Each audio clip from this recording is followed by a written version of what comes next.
आहे 3:1:24ची मुरली. महावाक्य आहे, गोड मुलांनो, बाबांचे बनून बाबांचे नाव प्रसिद्ध करा. नाव प्रसिद्ध होईल संपूर्ण पवित्र बनल्याने. तुम्हाला संपूर्ण गोडसुद्धा बनायचे आहे. प्रश्न आहे, संगम युगावर तुम्हा मुलांना कोणती एक चिंता आहे जी सतयुगामध्ये नसे? उत्तर आहे, संगमावर तुम्हाला पावन बनण्याची चिंता आहे. बाबांनी तुम्हाला बाकी सर्व गोष्टींपासून चिंतामुक्त केले आहे. तुम्ही पुरुषार्थ करता की हे जुने शरीर आनंदाने सुटावे. तुम्ही जाणता आपण जुने वस्त्र त्यागून नवीन घेणार. प्रत्येक मुलाने आपल्या मनाला विचारायचे आहे की मी किती खुशीमध्ये राहतो, मी बाबांची किती आठवण करतो. ओम शांती. गोड गोड खूप खूप वर्षांनंतर भेटलेल्या मुलांना रुहानी बाबा समजावून सांगत आहेत. शिकवतात देखील आणि समजावून देखील सांगतात. शिकवतात, आदी मध्य अंताचे रहस्य आणि समजावून सांगतात. सर्व गुण संपन्न बना, दैवी गुण धारण करा. आठवण करता करता तुम्ही सतोप्रधान बनाल. तुम्ही जाणता या समयी ही तमोप्रधान सृष्टी आहे. सतोप्रधान सृष्टी होती जी आता 5000 वर्षांमध्ये तमोप्रधान बनली आहे. ही आहे जुनी दुनिया. सर्वांसाठी असे म्हणाल ना की हे नवीन दुनियेमध्ये होते की शांतीधाममध्ये होते? बाबा आत्म्यांनाच बसून समजावून सांगत आहेत, हे आत्मिक मुलांनो, तुम्हाला सतोप्रधान जरूर बनायचे आहे. बाबांकडून वारसा जरूर घ्यायचा आहे. मला माझ्या बाबांची आठवण जरूर करायची आहे. लौकिक मुलेसुद्धा आठवण करतात. जितके मोठे होत जातात, हदचा वारसा प्राप्त करण्यासाठी अधिकारी होत जातात. तुम्ही आहात बेहदच्या बाबांची मुले. बाबांकडून बेहदचा वारसा घ्यायचा आहे. आता भक्ती इत्यादी करण्याची आवश्यकता नाही. हे तर मुलांना समजले आहे की हे विद्यापीठ आहे. सर्व मनुष्य मात्रांना शिकायचे आहे. बेहदची बुद्धी धारण करायची आहे. आता ही जुनी दुनिया बदलणार आहे. जे आता तमोप्रधान आहेत ते सतोप्रधान होणार. मुले जाणतात या समयी आपण बेहदच्या बाबांकडून बेहदच्या सुखाचा वारसा प्राप्त करत आहोत. आता आम्हाला एका रुहानी बाबांच्याच मतावर चालायचे आहे. या रुहानी आठवणीच्या यात्रेनेच तुमची आत्मा सतोप्रधान होत जाते. मग सतोप्रधान दुनियेमध्ये जायचे आहे. तुमच्या लक्षात येते की आपण ब्राह्मण आहोत. आम्ही बाबांचे बनलो आहोत. शिक्षण घेत आहोत आणि शिकण्यालाच ज्ञान म्हटले जाते. भक्ती वेगळी आहे. तुम्हा ब्राह्मणांना बाबा ज्ञान ऐकवतात. दुसऱ्या कोणालाही या ज्ञानाविषयी माहिती नाही आहे. ते हे जाणत नाहीत की ज्ञानसागर बाबा जे टीचर देखील आहेत ते कसे शिकवतात. बाबा मुद्दे तर खूप समजावून सांगत असतात. नंबर 1ची गोष्ट आहे बाबांचे बनून बाबांचे नाव प्रसिद्ध करणे, संपूर्ण पवित्र बनणे, संपूर्ण गोड सुद्धा बनायचे आहे. ही आहेच ईश्वरीय विद्या. ईश्वर बसून शिकवतात. त्या उच्च ते उच्च बाबांची आठवण करायची आहे. सेकंदाची गोष्ट, स्वतःला आत्मा समजा. तुम्ही जाणता आपण आत्मे शांतीधाममध्ये निवास करतो आणि मग इथे येतो पाठ बजावण्यासाठी. पुनर्जन्मामध्ये येतच राहतो. नंबरवार 84 जन्मांचा पाठ आम्ही आता पूर्ण केला आहे. या शिक्षणाला देखील समजून घ्यायचे आहे. पाठसुद्धा समजून घ्यायचा आहे. ड्रामाचे रहस्य देखील बुद्धीमध्ये आहे. जाणता हा आपला अंतिम जन्म आहे. यामध्ये बाबा मिळाले आहेत. जेव्हा 84 जन्म पूर्ण करतो तेव्हा जुनी दुनिया बदलते. तुम्ही या बेहदच्या ड्रामाला 84 जन्मांना आणि या शिक्षणाला जाणता. 84 जन्म घेता घेता आता शेवटी येऊन थांबले आहात. आता शिकत आहात, नंतर नवीन दुनियेमध्ये जाणार. नवीन नवीन येत राहतात. काही ना काही निश्चय होत असतो. काही जण तर या अभ्यासामध्ये गुंतून जातात. बुद्धीमध्ये आहे आम्ही सतोप्रधान पवित्र बनत आहोत. आम्ही पवित्र बनता बनता प्रगती करत राहणार. बाबांनी समजावून सांगितले आहे, तुम्ही जेवढी आठवण करता तेवढी तुमची आत्मा पवित्र बनत जाते. मुलांच्या बुद्धीमध्ये संपूर्ण ड्रामा पक्का झाला आहे. हे देखील जाणता की या दुनियेमधील सर्व काही सोडून तुम्ही आला आहात. जे या डोळ्यांनी बघता ते पाहायचे नाही. हे सर्व नष्ट होणार आहे. आता हा तुमचा अंतिम जन्म आहे. इतर कोणीही या बेहदच्या ड्रामाला जाणत नाहीत. तुम्ही आता संपूर्ण चक्राला जाणता. बाबा आले आहेत आता तुम्हाला तमोप्रधानापासून सतोप्रधान बनविण्यासाठी. जशी ती परीक्षा 12 महिन्यांनंतर होते, त्याप्रमाणे तुमची आठवणीची यात्रा देखील अजून पूर्ण झालेली नाहीये. पुष्कळ काही आठवणीत राहते, परंतु मग जसे पक्के होत जातील तर कसलीही आठवण येणार नाही. आत्मा एकदम अशरीरी आली आहे आणि अशरीरी जायचे आहे. तुम्ही संपूर्ण सृष्टीच्या मनुष्य मात्राच्या पार्टला जाणता. मनुष्यांची पुष्कळ वृद्धी होत जाते. करोडो झाले आहेत.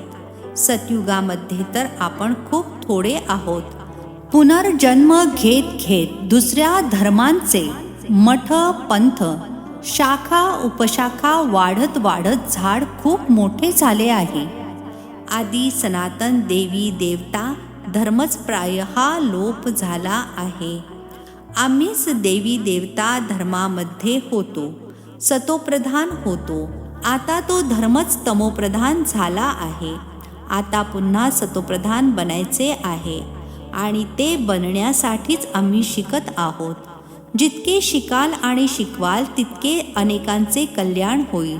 खूप प्रेमाने समजावून सांगायचे आहे. विमानांमधून पत्रके टाकायची आहेत. यामध्ये देखील हे समजावून सांगायचे आहे की तुम्ही जन्मजन्मांतर भक्ती करत आले आहात. गीता पठण करणे ही देखील भक्ती आहे. असे नाही की गीता पठण केल्याने कोणी मनुष्यापासून देवता बनतील. ड्रामा अनुसार जेव्हा बाबा येतात तेव्हाच येऊन सतोप्रधान बनण्याची युक्ती सांगतात. मग सतोप्रधान पद मिळते. तुम्ही जाणता या शिक्षणाने आपण असे बनणार आहोत. ही आहे ईश्वरीय शाळा. ईश्वर शिकवून तुम्हाला नरापासून नारायण बनवितात. आम्ही सतोप्रधान होतो तेव्हा स्वर्ग होता. तमोप्रधान बनलो तर नरक आहे. पुन्हा चक्र फिरणार आहे. बाबाच येऊन मनुष्यापासून देवता विश्वाचा मालक बनण्यासाठी पुरुषार्थ करवून घेतात. बाबांची आठवण करायची आहे आणि दैवी गुण धारण करायचे आहे. भांडण तंटा करायचा नाही. देवता कधी भांडत नाहीत. तुम्हाला देखील तसेच बनायचे आहे. तुम्हीच असे सर्वगुण संपन्न होता. पुन्हा बनायचे आहे श्रीमतावर.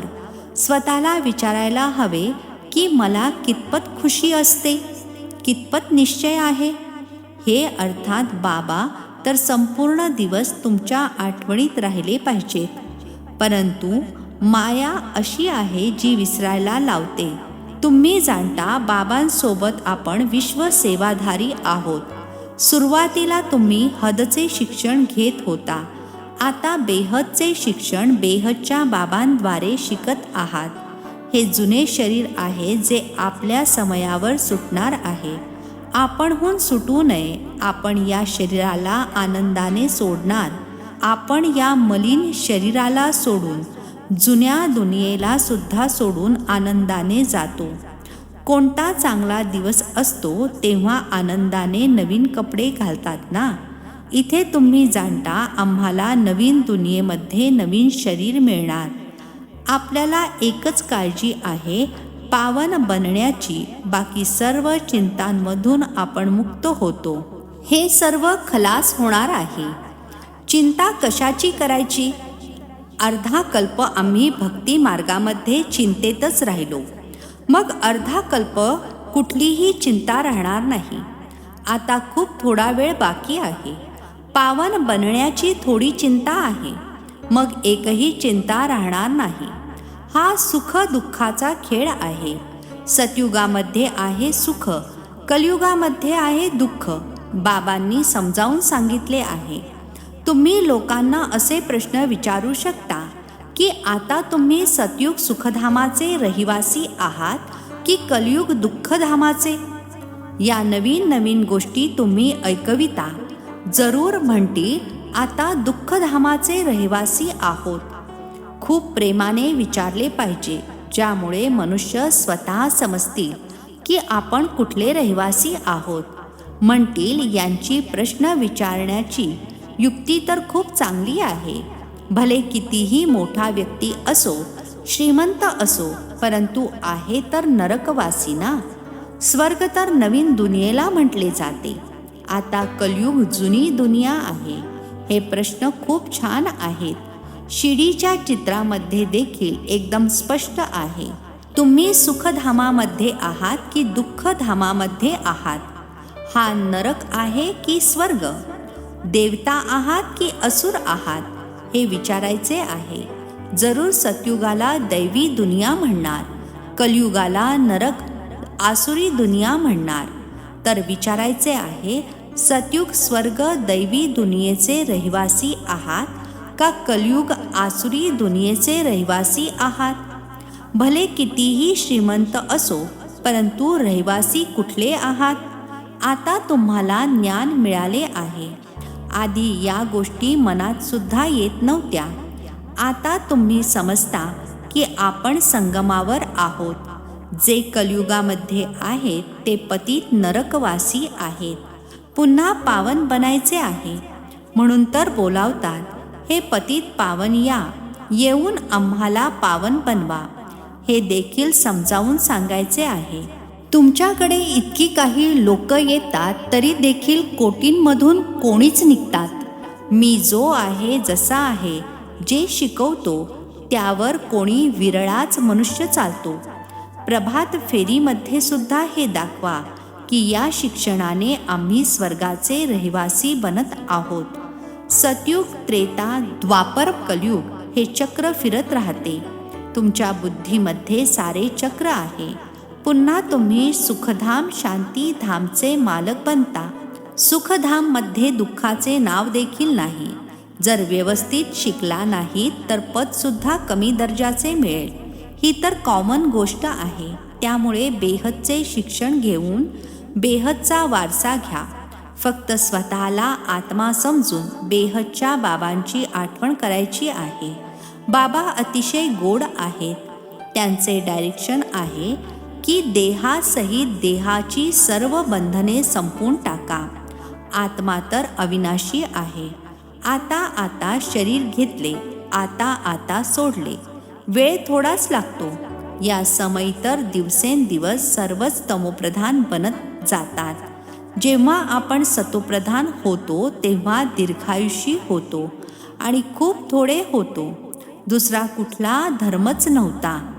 तुमचे आयुष्य आत्ताच्या पुरुषार्थानेच वाढते. जितकी आठवण कराल तितके तुमचे आयुष्य वाढेल. जेव्हा तुम्ही सतोप्रधान होता तेव्हा तुमचे आयुष्य खूप मोठे होते. मग जितके खाली उतरत गेलात तसे तसे आयुष्य कमी होत गेले. रजोमध्ये आलात तेव्हा आयुष्य कमी, तमोमध्ये आलात तेव्हा आणखीन कमी. जसे रहाटाचे उदाहरण आहे, डबे भरतात आणि रिकामे होत जातात. हा देखील बेहदचा रहाट आहे. तुम्ही आता स्वतःला भरत आहात. भरता भरता पूर्ण भराल आणि मग हळूहळू रिकामे व्हाल. याची तुलना बॅटरीसोबत देखील केली जाते. आता आम्ही सतोप्रधान बनून जातो आणि मग 84 जन्म घेतो. अर्ध्या कल्पानंतर रावण राज्य सुरू होते.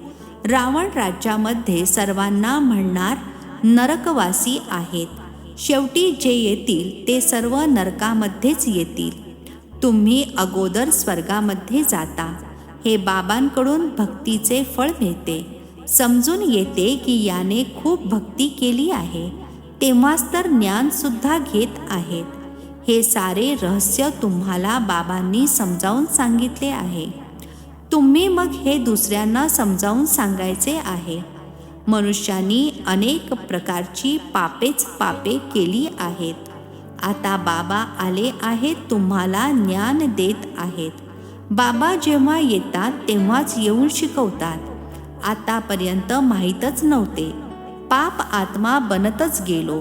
पुण्य आत्मा कसे बनतो, मग पुन्हा पाप आत्मा कसे बनतात.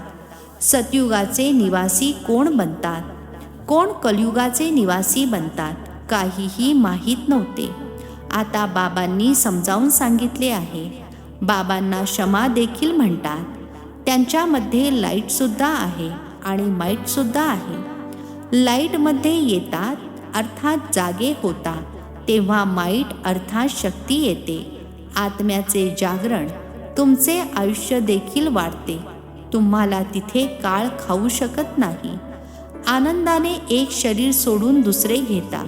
दुःखाची तर काही गोष्टच नाही. जसा एक खेळ होतो, अर्थात सापाचे उदाहरण आहे. तुम्ही सतयुगापासून कलियुगापर्यंत पाठ बजावला आहे. हे बुद्धीमध्ये बसले आहे. बाबा तुमचे पिता देखील आहेत, शिक्षक देखील आहेत, सद्गुरूसुद्धा आहेत. हे फक्त मुलेच नंबरवार पुरुषार्थानुसार जाणतात. पुनर्जन्मांना देखील तुम्ही समजून घेतले आहे की तुम्ही किती जन्म घेता. ब्राह्मण धर्मामध्ये तुम्ही किती जन्म घेता? एक जन्म. कोणी मग 2-3 जन्मसुद्धा घेतात. समजा कोणी शरीर सोडतात तर ते ब्राह्मणांचे संस्कार घेऊन जातात. मग संस्कार ब्राह्मणांचे असल्या कारणाने खऱ्या ब्राह्मण कुळामध्ये येणार. ब्राह्मण कुळातील आत्म्यांची वृद्धी होत राहील. ब्राह्मण कुळातील संस्कार तर घेऊन जातात ना. काही हिशोब असेल तर 2-3 जन्मसुद्धा घेऊ शकतात. एक शरीर सोडून दुसरे घेतील. आत्मा ब्राह्मण कुळातून दैवी कुळामध्ये जाईल. शरीराची तर गोष्टच नाही. आता तुम्ही बाबांचे बनले आहात. तुम्ही ईश्वरीय संतान आहात आणि प्रजापिता ब्रह्माची देखील संतान आहात. तुमचा दुसरा कुठलाही संबंध नाही. बेहदच्या बाबांचे बनणे ही काही कमी गोष्ट थोडीच आहे. तुम्ही सुखधामाचे मालक बनता. फक्त मोठ्या बाबांना तुम्ही ओळखलेत तरी देखील तुमचा बेडा अर्थात जीवनरूपी नाव पार होईल. अच्छा, गोड गोड खूप वर्षांनंतर भेटलेल्या मुलांप्रती मात पिता बापदादांची प्रेमपूर्वक आठवण आणि सुप्रभात. आत्मिक पित्याचा आत्मिक मुलांना नमस्ते. आम्हा आत्मिक मुलांचाही आत्मिक पित्याला नमस्ते. धारणेसाठी मुख्य सारांश. आपणच आपल्याला विचारा की पहिला पॉइंट आहे, मी कितपत आनंदी राहतो. दुसरा आहे, सर्वगुण संपन्न होतो. आता श्रीमतावर पुन्हा बनायचे आहे. हा निश्चय कितपत आहे. तिसरा पॉइंट आहे, मी कितपत सतोप्रधान बनलो आहे. रात्रंदिवस सतोप्रधान अर्थात पावन बनण्याची काळजी असते का. दुसरा पॉइंट आहे, बेहद बाबांसोबत विश्वाची सेवा करायची आहे. बेहदचे शिक्षण शिकायचे आहे आणि शिकवायचे आहे. देहासहित जी काही बंधने आहेत त्यांना बाबांच्या आठवणीने नष्ट करायची आहेत. आजचे वरदान आहे, मालकपणाच्या स्मृतीद्वारा मनमनाभवची स्थिती बनविणारे मास्टर सर्वशक्तिमान भव. मालकपणाच्या स्मृतीद्वारा मनमनाभवची स्थिती बनविणारे मास्टर सर्वशक्तिमान भव. स्पष्टीकरण आहे, सदैव ही स्मृती इमर्ज रूपामध्ये राहावी की मी आत्मा करावनहार आहे, मालक आहे, विशेष आत्मा मास्टर सर्वशक्तिमान आहे. तर या मालकपणाच्या स्मृतीने मन, बुद्धी आणि संस्कार आपल्या कंट्रोलमध्ये राहतील. मी वेगळी आहे आणि मालक आहे या स्मृतीने मनमनाभवची स्थिती सहजच बनेल. हाच न्यारेपणाचा अभ्यास कर्मातीत बनवेल. स्लोगन आहे, निंदा अथवा त्रास सहन करणे आणि सामावून घेणे अर्थात आपली राजधानी निश्चित करणे. निंदा अथवा त्रास सहन करणे आणि सामावून घेणे अर्थात आपली राजधानी निश्चित करणे. अव्यक्त सायलेन्सद्वारा डबल लाईट फरिश्ता स्थितीचा अनुभव करा. स्पष्टीकरण आहे, सायलेन्स अर्थात शांत स्वरूप आत्मा. जेव्हा एकांतामध्ये राहते तेव्हा मनबुद्धीच्या एकाग्रतेचा अनुभव होतो. त्या एकाग्रतेद्वारेच दोन विशेष शक्ती प्राप्त होतात, एक परखण्याची शक्ती आणि दुसरी निर्णय करण्याची शक्ती. याच विशेष दोन शक्ती व्यवहार आणि परमार्थ दोन्हीच्या सर्व समस्यांचे निराकरण करतात. यामुळे सहजच डबल लाईट फरिश्ता स्थिती बनून जाते. अच्छा, ओम शांती. नवनवीन मराठी व्हिडिओज प्राप्त करण्यासाठी सबस्क्राईब करा मराठी गॉडलीवूड चॅनलला.